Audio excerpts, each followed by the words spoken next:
Boa noite para você, o Band Cidade começa agora. Obrigado pela sua audiência, você que estava com o Datena.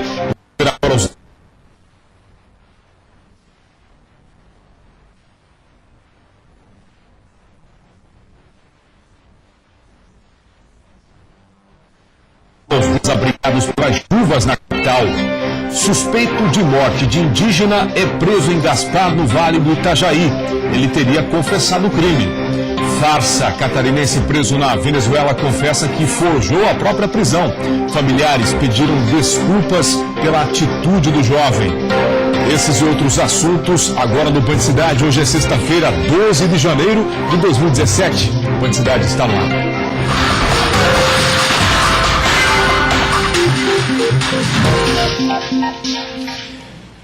Olá, boa noite para você, obrigado pela sua companhia. É sempre um privilégio ter você aí do outro lado.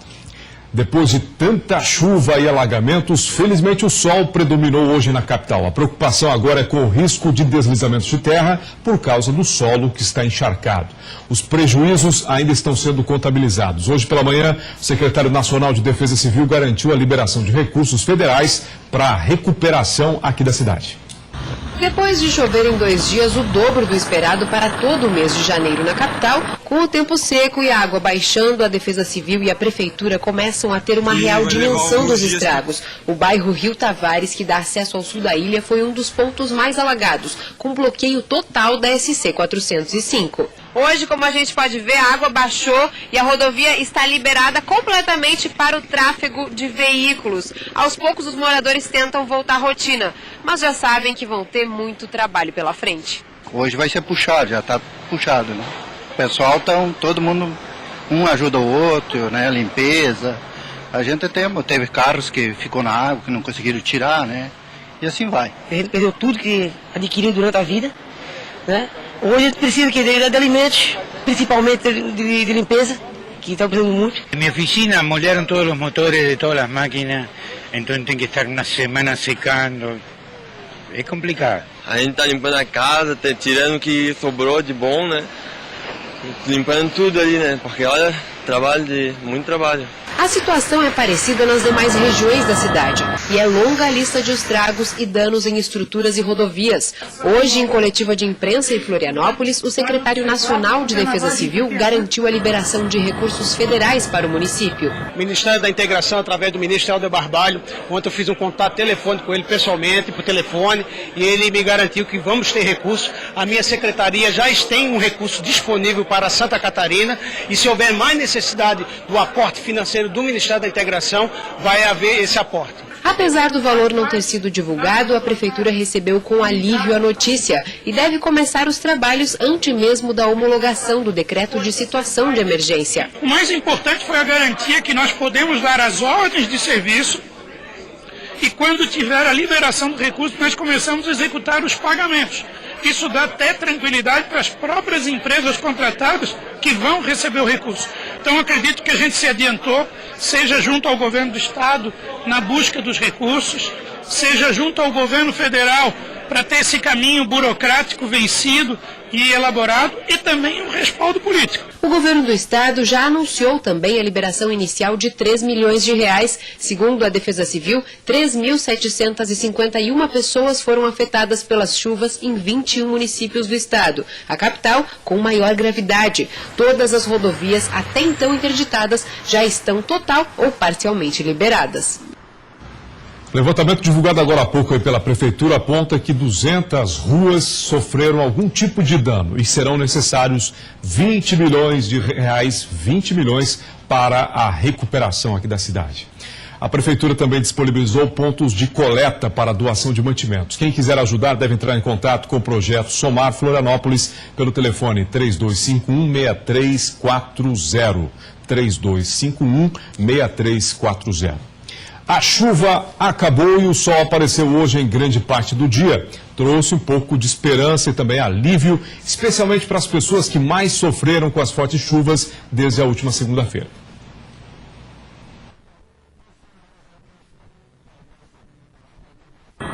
Rodovias interditadas, alagamentos e deslizamentos, residências inundadas, pontes desabadas, pessoas ilhadas, Famílias que tiveram que deixar suas casas. Alguns bairros da capital catarinense enfrentam um cenário de destruição. Mas em momentos difíceis como esses, algumas atitudes fazem a diferença e conseguem aliviar ao menos um pouco a dor daqueles que perderam tudo. Depois de quase uma semana de chuvas intensas em Florianópolis, muitas pessoas desabrigadas, desalojadas, esse é o momento de ser solidário.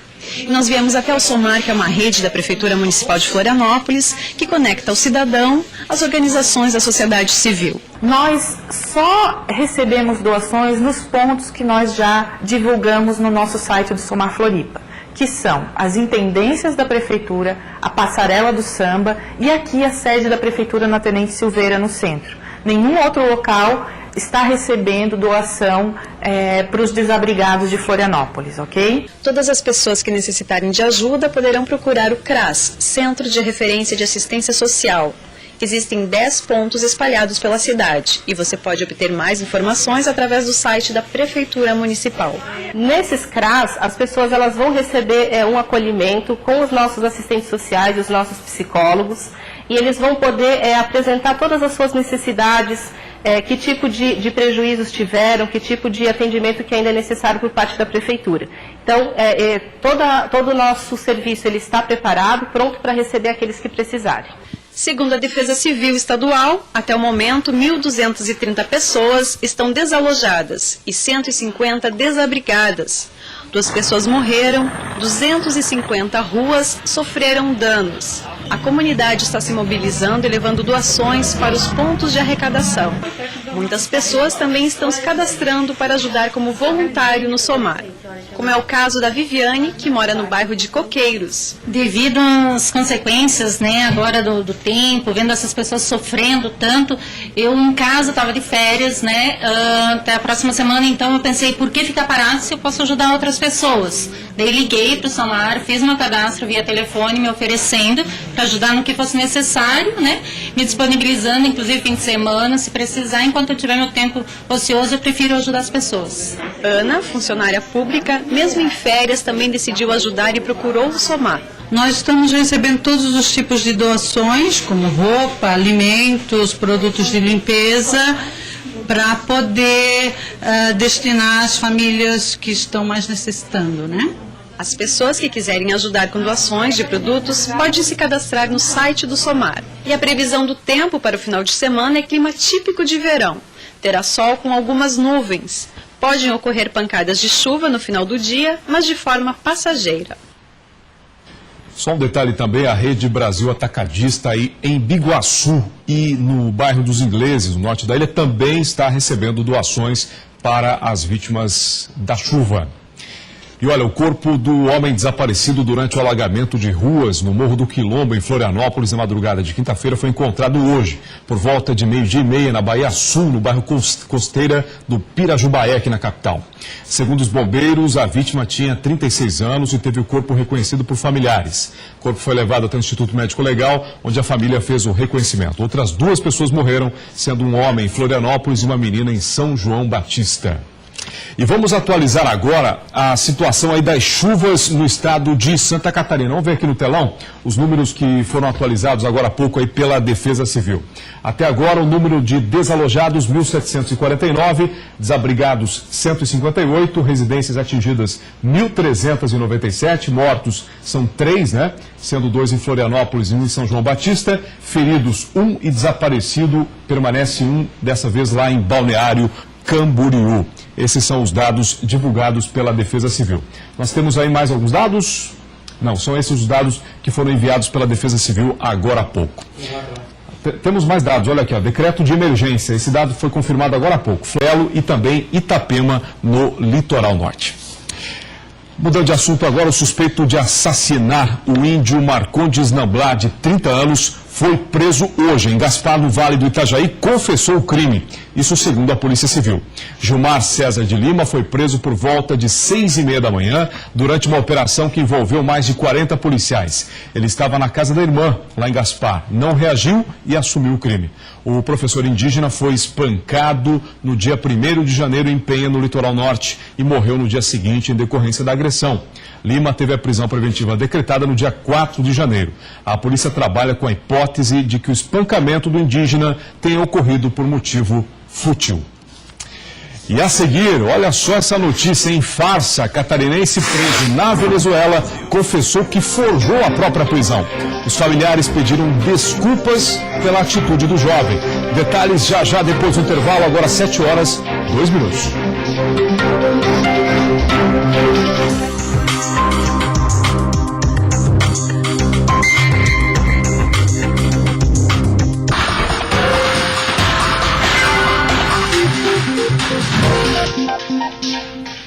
Estamos de volta com o Band Cidade. No bloco anterior nós tivemos um problema técnico, então vamos voltar a esse assunto. Ao ser libertado na prisão e expulso da Venezuela, catarinense Jonathan Moisés Diniz, de 31 anos, admitiu que planejou ir para a cadeia para gerar repercussão e com isso alertar aí sobre a fome das crianças no país. O jovem divulgou um vídeo em uma rede social onde afirma que planejou ir para a Venezuela, chamar a atenção e ser preso. Nessa sexta-feira, a família de Jonathan emitiu uma declaração condenando a atitude do jovem por ter planejado a própria prisão na Venezuela.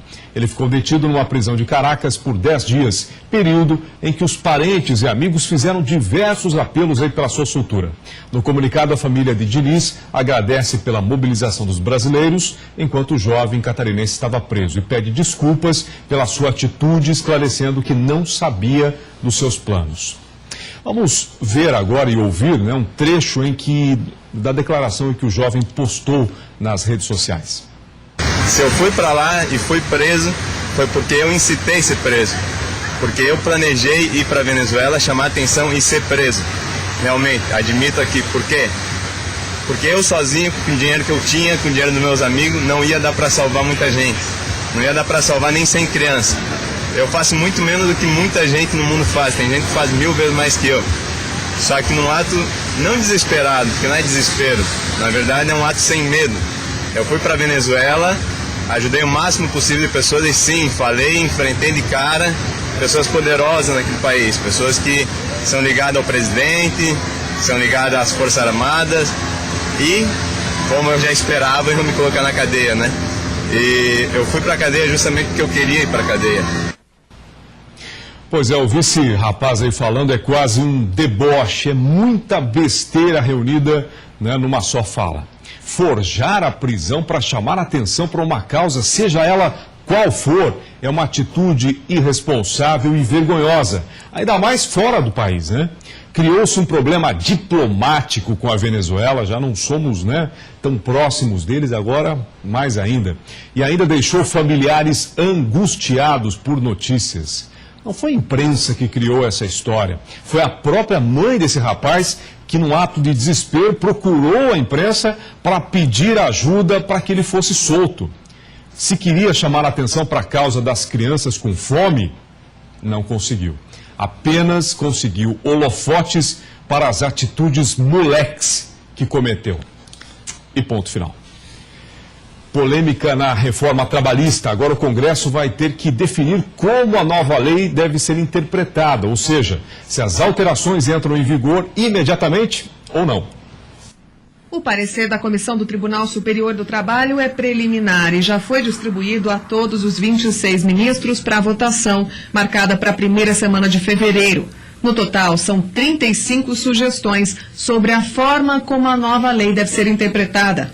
A proposta é que parte das mudanças da reforma trabalhista tenha validade somente para contratos novos, fechados depois de 11 de novembro, quando a lei entrou em vigor. Essa alteração valeria para 2 casos específicos: no fim do pagamento para o empregado pelo tempo de deslocamento entre a casa e a empresa e na proibição de incorporar gratificações e diárias de viagem ao salário. No documento, os 3 ministros que formam a comissão argumentam que a Corte admite a aplicação imediata imediata da lei nova aos contratos de trabalho vigentes, mas preservando o direito adquirido do empregado ou do empregador, se for o caso. Para o Procurador-Geral do Trabalho em exercício, o tribunal tem autonomia para avaliar esse tipo de questionamento, que é comum. Mais uma vez, uma lei entra em vigor e as questões a sua aplicabilidade no tempo é sempre uma questão jurídica muito questionada no Poder Judiciário, em todas as instâncias, qualquer que seja a lei que se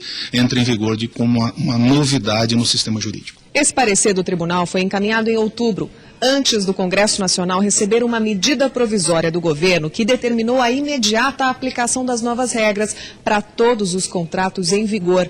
A medida tem força de lei, portanto, deve ser cumprida, pelo menos até o Congresso votar o texto, que vence no final de fevereiro. Os ministros votam o parecer antes, mas devem levar a nova lei em consideração para não provocar um desconforto com o legislativo. Para este especialista em direito trabalhista, mais uma mudança no prazo da reforma pode trazer insegurança na relação entre empresas e trabalhadores. Importante que não se analise os pontos da reforma trabalhista, que, volto a repetir, são bons para empregados e bons patrões, de forma ideológica. A reforma trabalhista, ela tem pontos de suprir lacunas da lei e que vão ser muito bons para as duas partes. Nós entendemos a função do tribunal de tentar uniformizar a jurisprudência, mas isso tem que ser feito com muita cautela para que não crie um ambiente de insegurança que não foi o objetivo da lei. Essa reforma trabalhista está deixando os advogados e também o judiciário de cabelo branco, né? Porque alterações foram feitas e muitas questões ainda estão em aberto, né? Bom, hoje é sexta-feira, é dia do Conexão Washington. Vamos até a capital americana, onde lá faz muito, mas muito frio, falar com o nosso colaborador Francisco Evangelista Vieira. Boa noite, Francisco.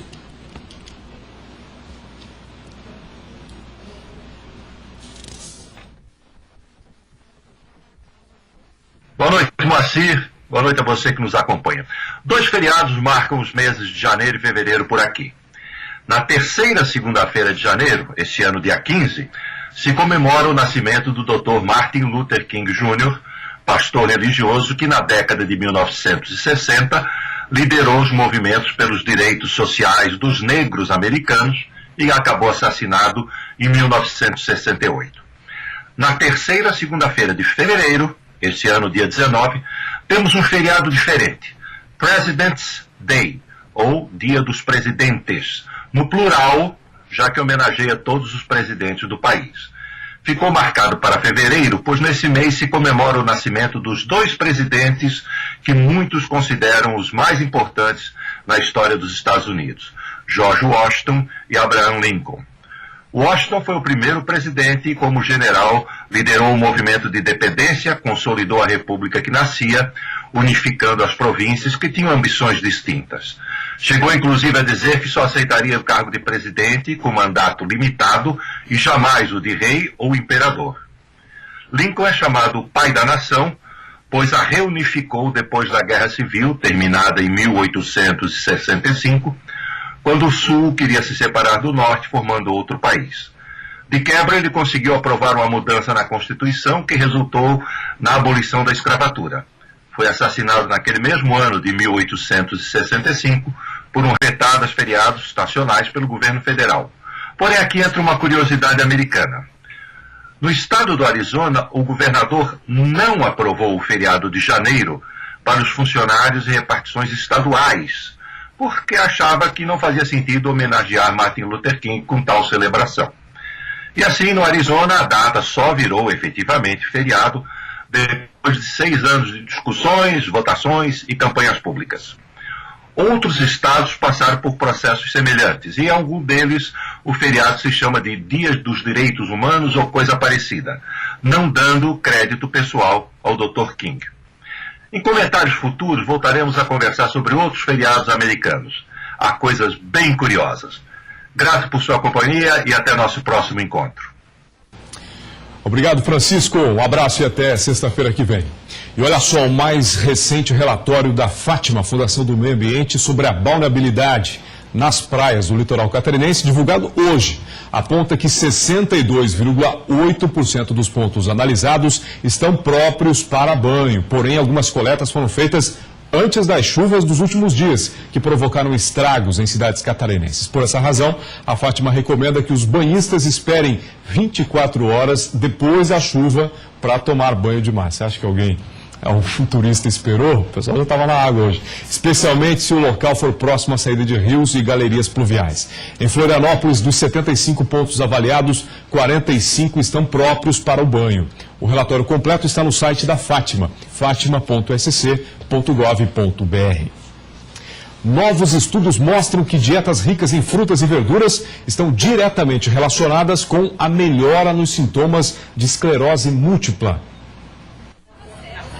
Uma vez por semana, a Bruna vai na feira de orgânicos. Saber de onde que vem os alimentos, ter o alimento menos processado possível. Frutas, verduras e legumes não ficam fora do cardápio e são aliados da Bruna e do marido em busca de qualidade de vida. Eles estão entre os mais de 35 mil brasileiros diagnosticados com esclerose múltipla por causa da doença neurológica autoimune que provoca inflamações no sistema nervoso central.